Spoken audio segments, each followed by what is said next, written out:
Civil service reform in the United States. The civil service is vital for the activities of the government, and its reforms attract much attention and controversy. In the USA, this problem was especially acute at the turn of the 19th and 20th centuries. The dispute arose due to various views of politicians on the process of hiring employees. By the time parties developed and strengthened in the 19th century, loyalty to a particular political force influenced the service's appointment. Although many reforms were implemented a long time ago, their long-term impact on civil service is still manifested. Prerequisites for the emergence of the problem appeared during the presidency of Andrew Jackson. Then, when appointing federal officials, he did not take into consideration candidates' education and experience. Attention was paid only to applicants' party affiliation and political merits. This approach became popular among other presidents, and after coming to power, each fired almost all the officials appointed by his predecessor and put his associates in vacant places. This method of substitution was called the spoils system and was a form of patronage. It was also used by other persons with power, such as city mayors, state governors, and others. As a result of this appointment method, there was chaos due to the periodic change of staff. This state of affairs has created the degradation and decline of the entire system of public administration. Due to such unrest, the country needed a useful public service.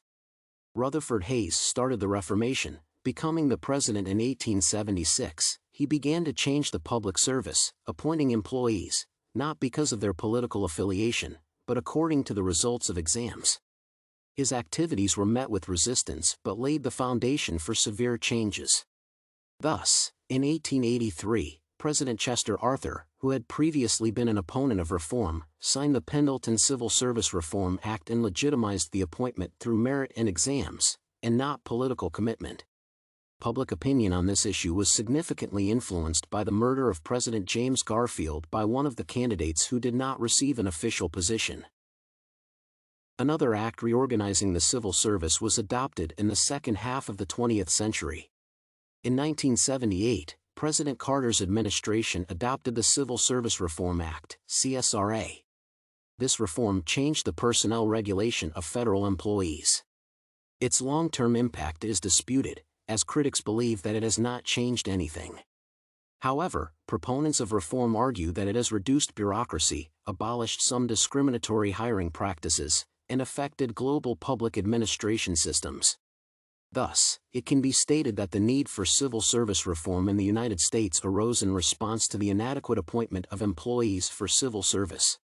When choosing a candidate for a responsible position, people with power, presidents, mayors, and others, are selected in the first place, not the experienced and knowledgeable, but the faithful to a particular political force. The change of civil servants each time after the new president's election became widespread for an extended period. As a result, a constant shift in activity directions led to chaos in society. In the end, the government changed its approach and, with the help of the Pendleton Act of 1883, legitimized people's admission per their knowledge.